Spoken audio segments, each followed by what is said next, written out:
Hello, everybody. This is the second of hopefully many videos that's going to go into a lot of explanation around what to do and what to expect with the Global Virtual Design Sprint coming up in October. This particular video is going to talk about Slack and using it effectively and with ease and without a lot of headaches. So Slack is a platform that we have used in the Global Virtual Design Sprint pretty much since the beginning. Previous events have used this platform a lot. Some, in fact, the last one, I think we had so many different channels, so many different conversations going that there was concern that there was just too much, that the messaging around everything was too fragmented. So what I'm attempting to do with this video is to kind of explain some very simple things you can do to not only customize Slack for your own purposes, but to navigate it in a way so that you're not overwhelmed with a lot of the messaging that's going to be eventually happening in this space. For what it's worth, we're actually scaling back our Slack usage so that there's not these constant kind of interruptions or reminders that come from the platform. Where we're going with it, we're not quite sure, but there is going to be a change in terms of like the focus. But let's get into the top things that I think you should know about, like tips and tricks, so to speak, of what you should know.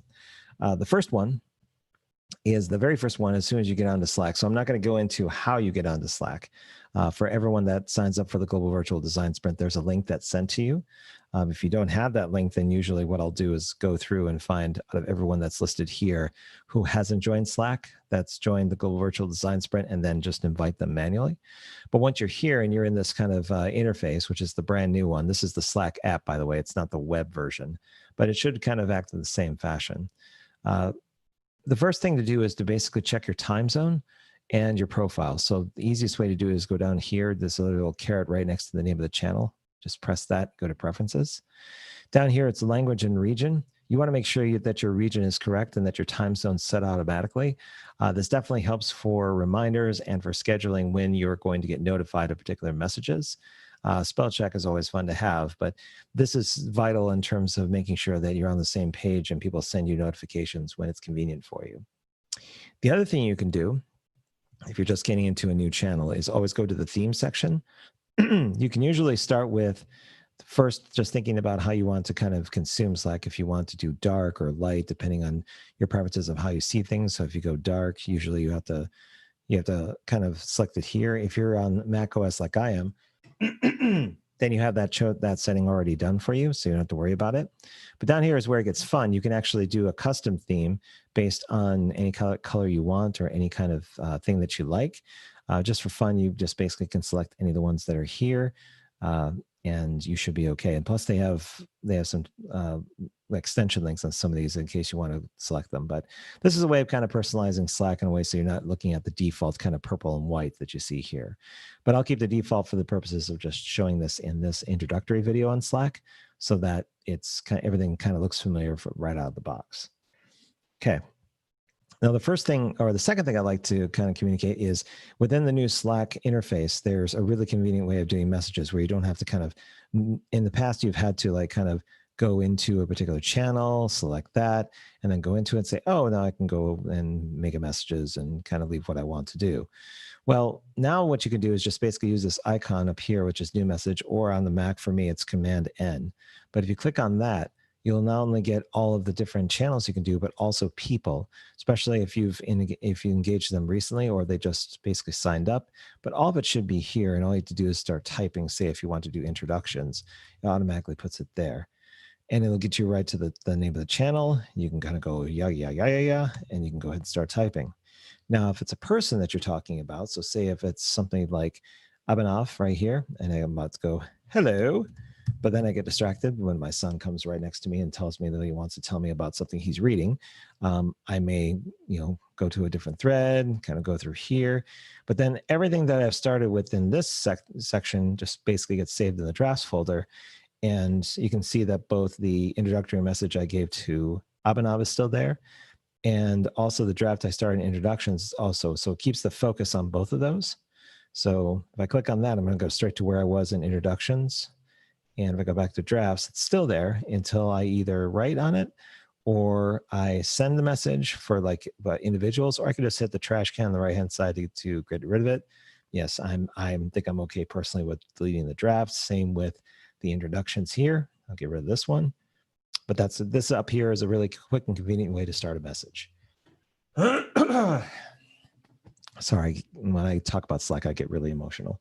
Okay, so the other thing you want to do is, and I'll see if I can get this right. I've done this several times, but I know in the Slack interface it's a little different. So up here on the right-hand side, you should see a little profile picture that corresponds to who you are in the very far right, upper right. If you click on this and you go to preferences, whoops, no, wrong one. Sorry, hang on a minute. It's right here. So,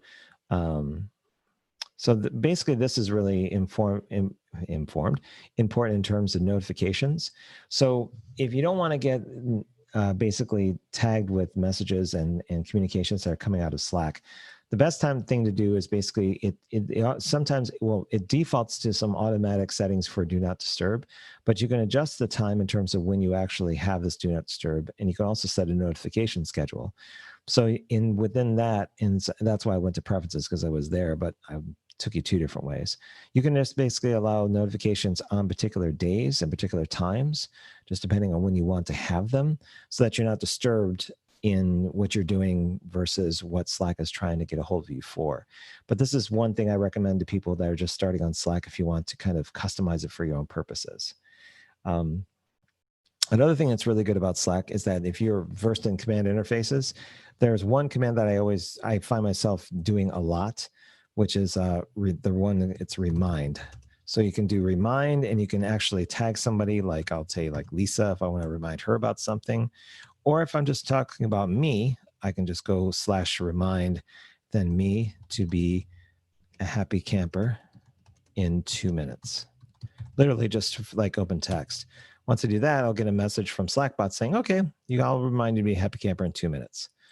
And in case you're not sure what to put in there, the help desk, not help desk, but the help, the help text that goes along with remind.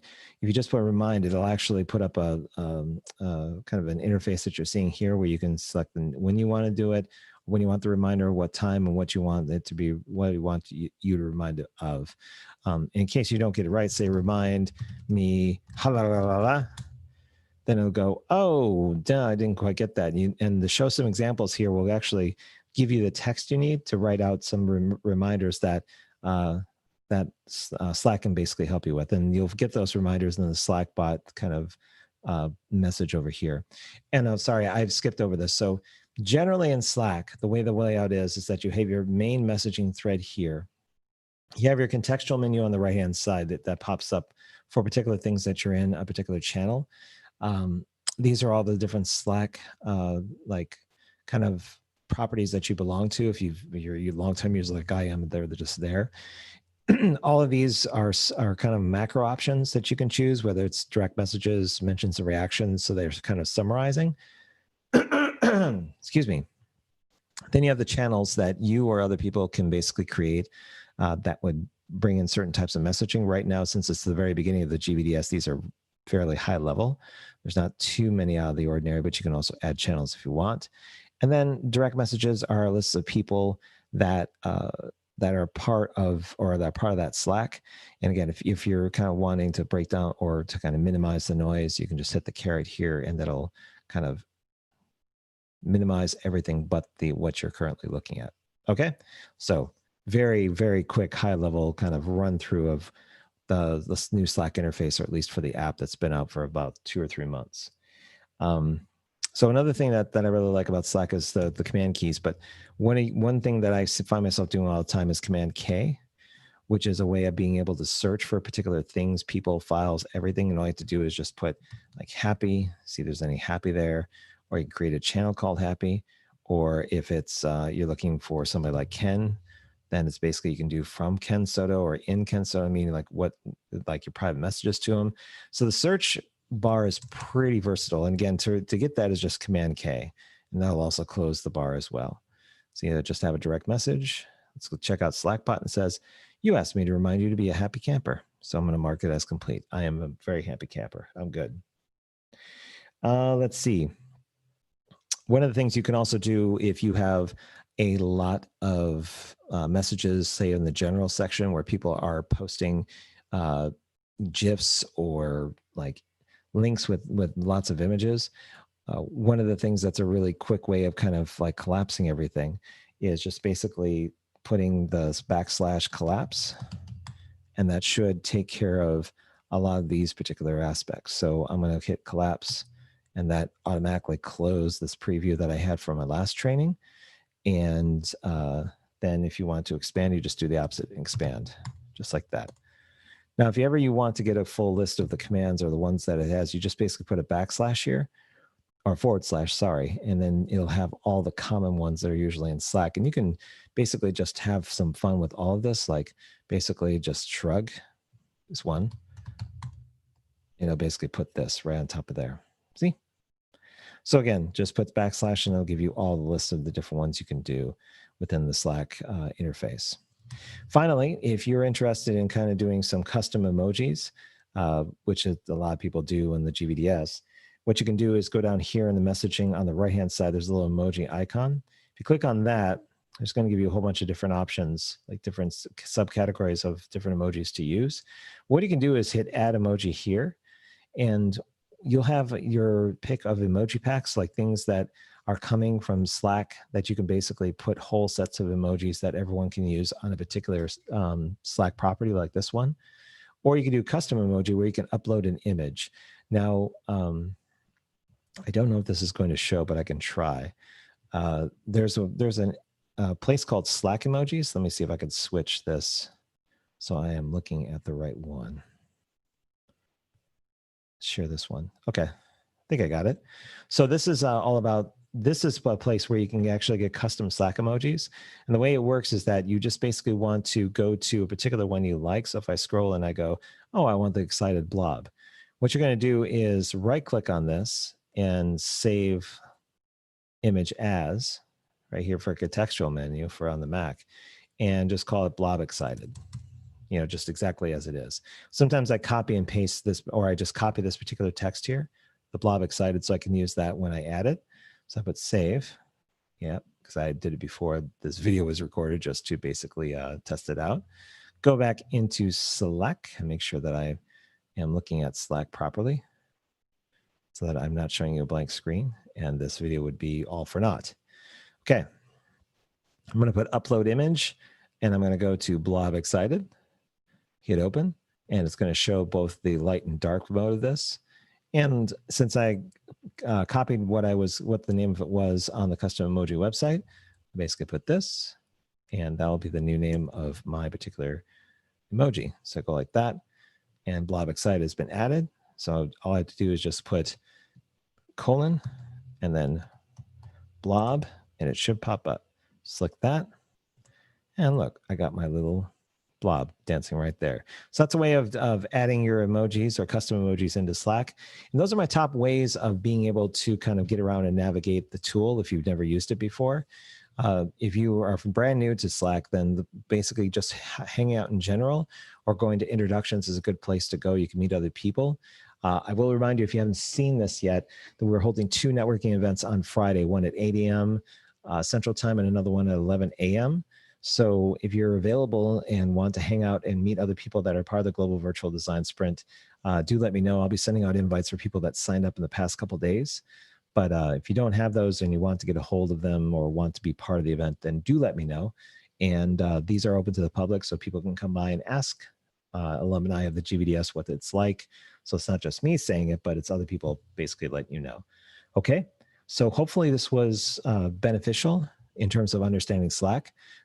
As always, if you have questions at all about how to use this tool in any way, shape, or form, then please do reach out. Email me. You can contact me here. You can direct message me here on Slack. You can go to LinkedIn, whatever you'd like, but do follow up with me if you have any questions on how to use this tool. And that's it. Thank you very much for watching, and stay tuned for the next one. I think the next one's going to be Mural, so that'll be happening tomorrow, but stay tuned for that one, okay? Take care.